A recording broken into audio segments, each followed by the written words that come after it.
Otro concepto que es necesario comprender es el de superficie o línea equipotencial. Las superficies equipotenciales son todos los puntos sobre una misma superficie que tienen el mismo potencial. El hecho de que se esté en una superficie equipotencial no implica que el trabajo eléctrico sea el mismo en todos los puntos. Esto ya lo vamos a ver un poco mejor con una imagen. Las superficies equipotenciales siempre son perpendiculares a las líneas de campo eléctrico. Observemos entonces en la siguiente imagen. Aquí en este caso no son superficies equipotenciales, sino que son líneas, porque estamos hablando de dos dimensiones. Este es un dipolo eléctrico. Entonces tenemos una carga positiva y una negativa y sus líneas de campo que son las más normales. Las líneas equipotenciales son estas líneas rojas punteadas que hay acá, y si se fijan siempre son perpendiculares a las líneas de campo eléctrico. Si yo me muevo en toda esta línea, desde este punto hasta este punto, no cambia en ningún momento mi potencial. Entonces, como mi diferencia de potencial eléctrico fue cero, el trabajo también fue cero. Entonces, el trabajo ejercido para moverse dentro de una misma línea o superficie equipotencial siempre va a ser cero.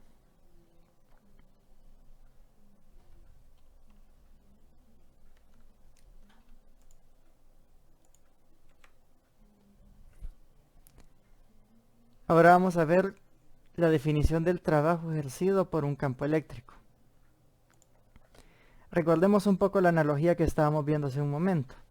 Ahora la vamos a relacionar con dos placas paralelas que tienen un campo eléctrico uniforme dentro.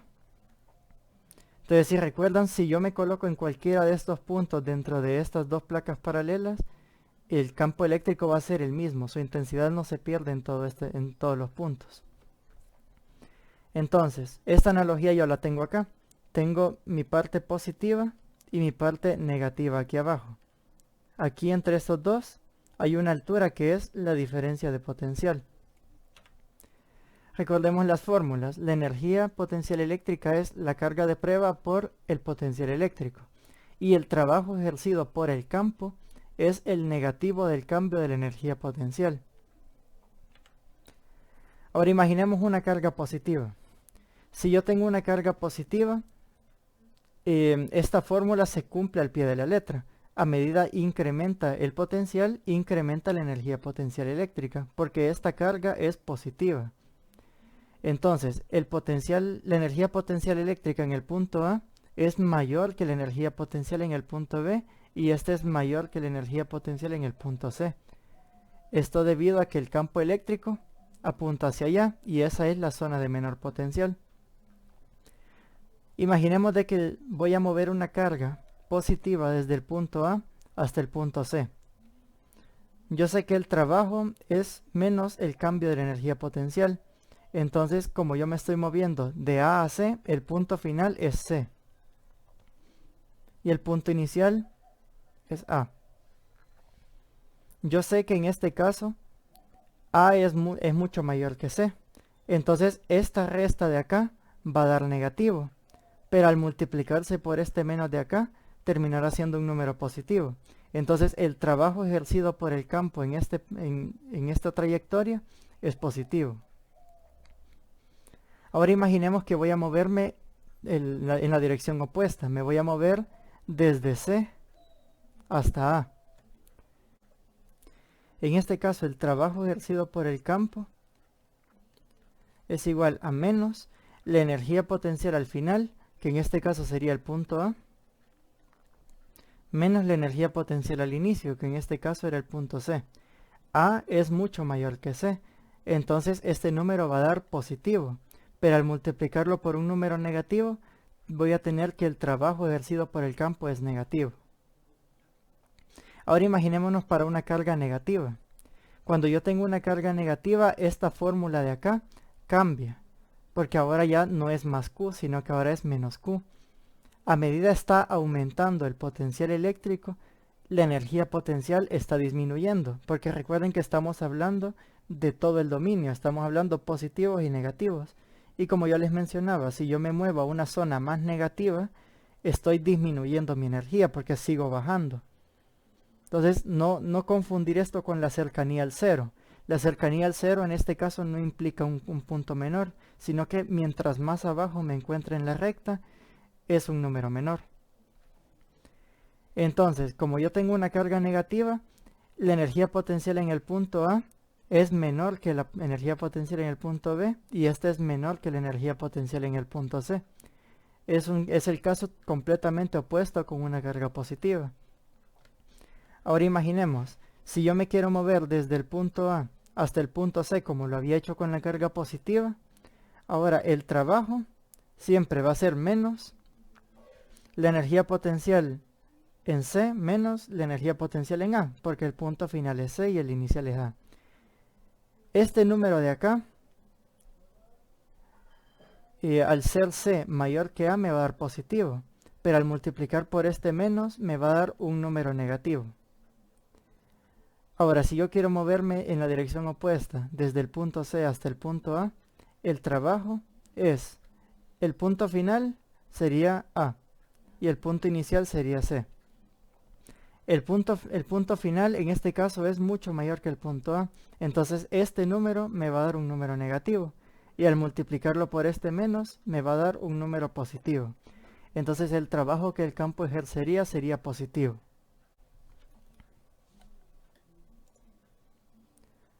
Para resumir todo esto, el trabajo que ejerce el campo eléctrico es positivo cuando contribuye al movimiento y es negativo cuando se opone a este. Entonces en el caso de la partícula positiva, como el campo eléctrico está apuntando hacia la derecha, y si yo me muevo hacia la derecha, el trabajo del campo es positivo porque contribuye al movimiento. Si fuera una carga negativa y yo la quiero mover hacia allá, yo estoy haciendo un esfuerzo por mover esa carga hacia la derecha, ya que el negativo se quiere repeler con el otro negativo. Entonces el trabajo que el campo ejerce en este caso es negativo. Ahora imaginemos un sistema de placas paralelas con un campo uniforme y que yo me quiero mover de un punto A a un punto B. Entonces para eso yo tengo la trayectoria que he dibujado ahí. Esa trayectoria va a ser un diferencial. Es una trayectoria muy pequeña. Yo la he hecho grande para que se pueda visualizar, pero vamos a asumir que es una trayectoria muy pequeña, por tanto es un diferencial. Si volvemos a la fórmula de antes, el potencial en A menos potencial en B igual al integral desde A a B de E.dl, vamos a darnos cuenta de que el campo eléctrico y el diferencial de longitud son paralelos. Voy a reemplazar el producto punto por su definición escalar, que es E de L por el coseno del ángulo entre esos dos. Al ser ambos paralelos, el ángulo entre esos dos es 0 grados. Entonces, este valor de acá, el coseno de 0 grados es 1.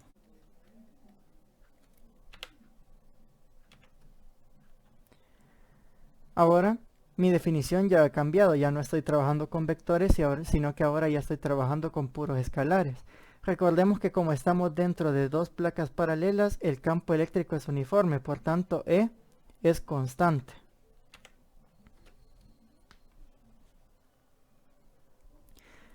Ya que es constante podemos sacarlo del integral.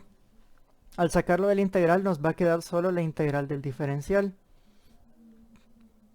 Recordemos que la integral desde un punto A hasta un punto B de un diferencial es igual a la variable del diferencial evaluada desde A hasta B. Entonces esto es igual a B menos A en este caso. Entonces continuamos el desarrollo y vamos a tener que el potencial en A menos el potencial en B es igual a E por B menos A. Distribuimos el campo eléctrico y quedamos con esto. He pintado de dos colores diferentes lo que se puede relacionar, porque el potencial en A solo depende de lo que hay en A y el potencial en B solo depende de lo que hay en B. Entonces en este caso la definición del potencial eléctrico dentro de un campo eléctrico uniforme es esta. V de X es igual a menos el campo eléctrico por X. Esta definición también la podemos observar de que a medida nosotros nos estamos moviendo nos estamos alejando de la referencia, en este caso la referencia es acá. Este es el 0, el origen. Y de acá nos estamos moviendo hacia allá en X. Entonces, a medida yo me estoy moviendo en X, el potencial eléctrico va disminuyendo. La diferencia de potencial de esto, si lo vemos aquí con esta fórmula, resulta ser el campo eléctrico por la distancia entre los dos puntos que yo estoy evaluando. Esto de acá es la continuación de lo que hay acá arriba, sin separar cada una de sus componentes. Entonces, estas son las dos fórmulas que utilizaremos cuando estemos hablando de campos eléctricos uniformes. Uno, acuérdense que es la diferencia de potencial o voltaje, que es esta de acá abajo, y la otra es solo el potencial en un punto. Ahora quedamos con esta definición en campo eléctrico uniforme. Entonces recordemos, a medida yo me voy moviendo en la dirección del campo eléctrico, el potencial disminuye. Si nos movemos en dirección opuesta al campo eléctrico, entonces se omite el signo.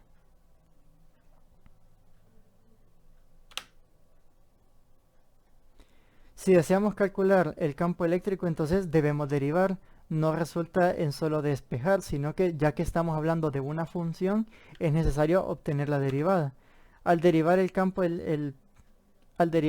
potencial en X, me queda el negativo del campo eléctrico. Despejo el negativo y pues tengo esta nueva fórmula de acá. Esta es la definición para calcular el campo eléctrico si yo conozco el potencial, la función de potencial eléctrico. Ahora, esto solo implica que se estoy moviendo en una dirección, pero imaginemos de que el campo eléctrico es un vector, ¿verdad? Entonces, para que sea un vector, tengo que trabajar con vectores. Entonces, para calcular el potencial, el campo eléctrico como vector, tengo que obtener el vector gradiente del potencial eléctrico. Y recuerden este signo menos. Este menos ya viene por definición de acá. Entonces, no lo vayan a olvidar. Este menos de acá siempre lo tienen que poner. Si no, la respuesta va a estar equivocada. Acuérdense de la definición del vector gradiente. La derivada parcial con respecto a x en la componente y, más la derivada parcial con respecto a y en la componente j, más la derivada parcial con respecto a z en la componente k. Se suman todas estas componentes y el resultado será un vector, que será el campo eléctrico. Finalmente les dejo esta recomendación de un ejercicio para que vayan practicando. Este es un ejercicio del libro Szymanski. Pueden comprobar la respuesta en el solucionario.